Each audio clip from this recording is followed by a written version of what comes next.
नमस्कार दोस्तों, आपका अपने यूट्यूब चैनल नॉलेज जॉब सागर में बहुत बहुत स्वागत है भाई। आज ये वीडियो रहेगी सीईटी क्वालिफाइंग को लेकर। इसका पूरा जो केंद्र बिंदु रहेगा वीडियो का वो रहेगा सीईटी क्वालिफाइंग होगा या नहीं होगा। देखिए अखबार में न्यूज़ आई है, इसको मैं आपको एक बार पढ़ के बता देता हूँ भाई। यह सरकार तय करेगी, ये देखिए कोर्ट ने ऑर्डर दिया है वो पढ़ रहा हूँ मैं आपको, ठीक है जी। यह सरकार तय करेगी कि भर्ती कैसे पूरी करनी है। हाई कोर्ट ने सभी पक्षों को सुनने के बाद अपना फैसला सुनाते हुए कहा था कि यह सरकार को तय करना है कि उन्हें भर्ती कैसे पूरी करनी है। हाई कोर्ट ने कहा कि सरकार के निर्णय में याचिकाकर्ता ने कोई ऐसी कमी नहीं बताई जो संवैधानिक अधिकारों का हनन करती हो। मतलब जी, जो याचिकाकर्ता ने वो डाली है पिटीशन, उसमें ऐसी कोई वो नहीं है जो उसके संवैधानिक अधिकार का हनन कर रही है, ठीक है जी। हाई कोर्ट ने सरकार के निर्णय पर मोहर लगाते हुए पर प्राविधानों को चुनौती देने वाली याचिकाएं खारिज कर दी है, ठीक है जी। जो वो चुनौतियां दे रही थी वो खारिज कर दिया। अब कोई पिटीशन नहीं रही है जी हाई कोर्ट में, ठीक है जी। तो अब चलते हैं हम आगे, जो एक नोटिस घूम रहा है उसको लेके बात करते हैं भाई। वो भी मैं आपको दिखा देता हूँ। कहाँ है भाई? हाँ जी, ये नमस्कार, ये नहीं, नमस्कार दोस्तों, आपका अपने यूट्यूब चैनल नॉलेज जॉब सागर पे बहुत बहुत स्वागत है। आज हम बात करेंगे सीईटी क्वालिफाइंग को लेके। देखिए सीईटी क्वालिफाइंग को लेके मार्केट में बहुत अभी गर्मा गर्मी चल रही है, चर्चाएं बनी हुई है कि सीईटी क्वालिफाई होने जा रहा है। और जिसका कारण मैं आपको अभी दिखाता हूँ कि किस कारण से ये चर्चा इतनी तेज़ हो रखी है। देखिए, ये एक मंत्री परिषद का एक बैठक बुलाई गई है मंगलवार को 4/7/2023 को, ठीक है जी। प्रातः 11 बजे मुख्यालय कक्ष में ये एक बैठक बुलाई गई है सभी मंत्री परिषद की। कहाँ से? हरियाणा सरकार की तरफ से, ठीक है। तो इसका जो बैठक बुलाई गई है, इसमें मुख्य जो बिंदु होने वाला है वो सीईटी क्वालिफाइंग को लेकर होने वाला है। ये जो चर्चा होगी सीईटी क्वालिफाइंग को लेकर इसमें चर्चा होगी। तो देखिए ये कहाँ तक ये संभव है कि भाई सीईटी क्वालिफाई होगा या नहीं होगा। ये तो आप को मैं अभी देखिए डिटेल में मैं बता ही दूंगा कि कितना संभव है कि भाई सीईटी क्वालिफाई होगा या नहीं होगा।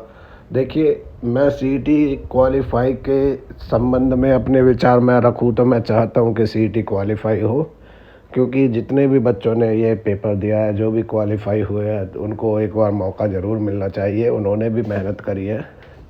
लेकिन देखिए इसमें समस्या क्या क्या आएगी, मैं आपको उस चीज़ पर चर्चा करते हैं जी, ठीक है। देखिए, जो 1 और 2 तारीख को 13 ग्रुप का, जो हमारे 13 ग्रुप थे उनका पेपर है, ठीक है जी।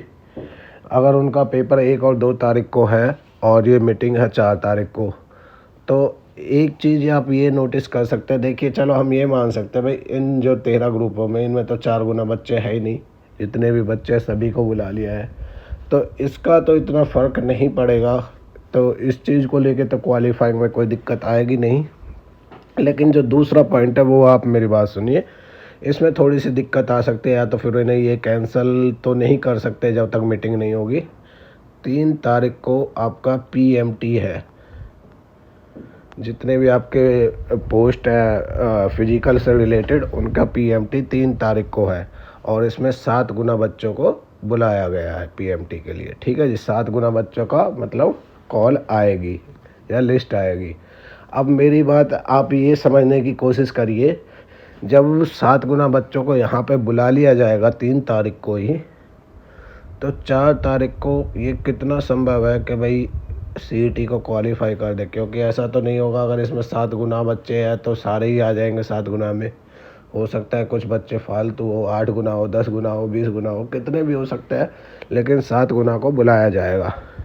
तो एक तरह से तो एक तो ये पॉइंट बनता है जिसकी वजह से लगता है कि भाई इसमें कोई सीईटी क्वालिफाइंग करने में दिक्कत आएगी, ठीक है जी। अब दूसरी बात हम चलते हैं, दूसरा जो हमारा पॉइंट बनता है, एक बार मैं इसको स्क्रीन को साफ कर लेता हूँ।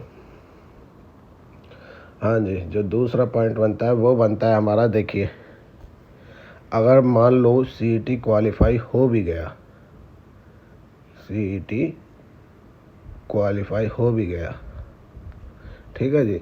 तो इसमें आगे आगे समस्या क्या आएगी?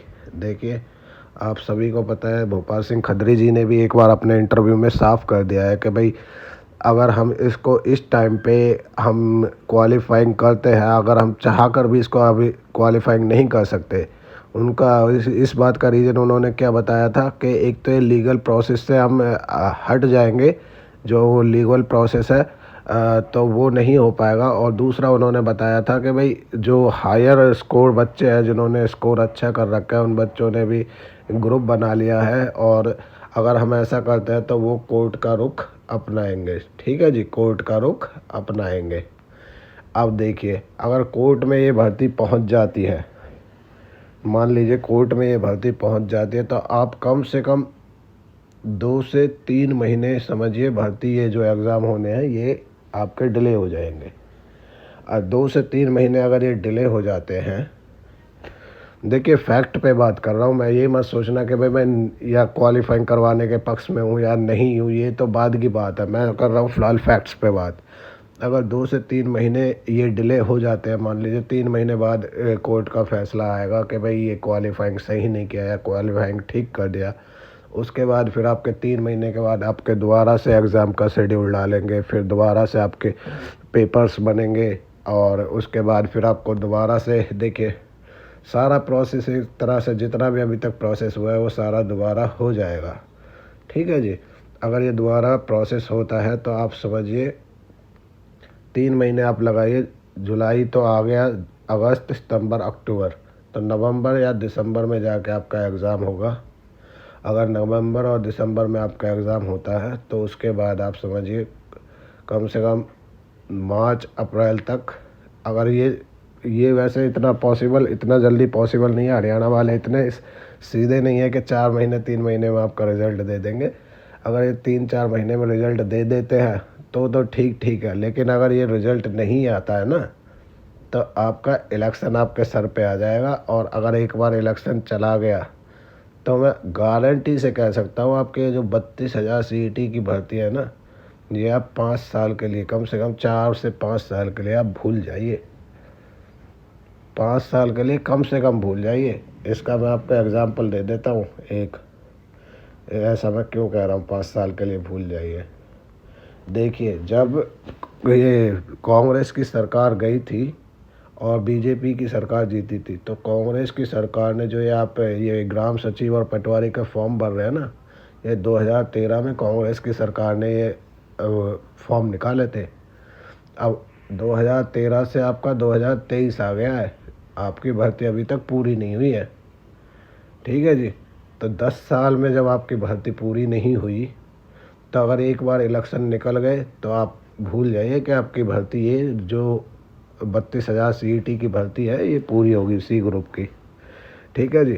तो मेरा मानना तो यह देखिए, इस टाइम पे तो इसको क्वालिफाइंग करना बहुत ज़्यादा पेचीदा हो जाएगा। तो इसको क्वालिफाइंग देखिए, अगर हो जाता है तो बहुत ठीक है, अगर नहीं होता है तो जो प्रोसेस है उस प्रोसेस से ये भर्ती पूरी हो सकती है।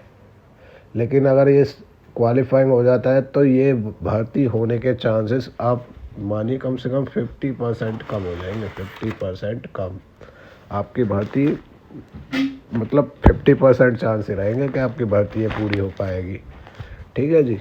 ये बात आप समझ गए। अब देखिए, ये क्वालिफाइंग का दूसरा मैं आपको बता देता हूँ एक, देखिए एक मिनट, 2024 ये जो साल है 2024 इलेक्शन का साल है, ठीक है जी, इलेक्शन का साल है 2024। अगर इससे पहले सरकार ने भर्ती पूरी नहीं की ना, तो सरकार तो गई गई, पर आप ये भर्ती भी ये सोच लेना, ये भर्ती भी गई तो अभी सरकार के ऊपर दबाव है, रोज़गार को लेके बहुत ज़्यादा दबाव है, तो सरकार जल्दी से जल्दी ये भर्ती पूरा करना चाहेगी।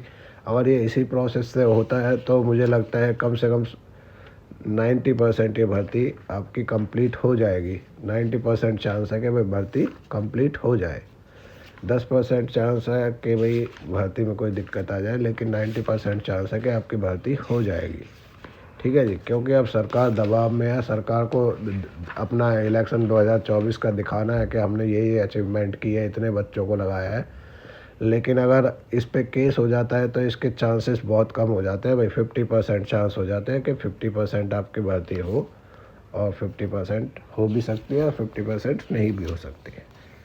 तो वही वीडियो में देखिए, मेरे अपने विचार थे इसमें। हो सकता है आपको किसी को ये हो सकता है बेकार लगे, किसी को हो सकता है अच्छे लगे, लेकिन जो भी है देखिए, ये मैंने फैक्ट्स पे बात किया। अगर आपको ये लगता है कि भाई जो मैंने बोला है वो ठीक है तो ठीक है, नहीं लगता तो भी ठीक है। लेकिन देखिए, आप ने ये वीडियो यहाँ तक देखी, इसके लिए बहुत बहुत धन्यवाद। और वीडियो अच्छी लगी हो तो वीडियो को लाइक करें और चैनल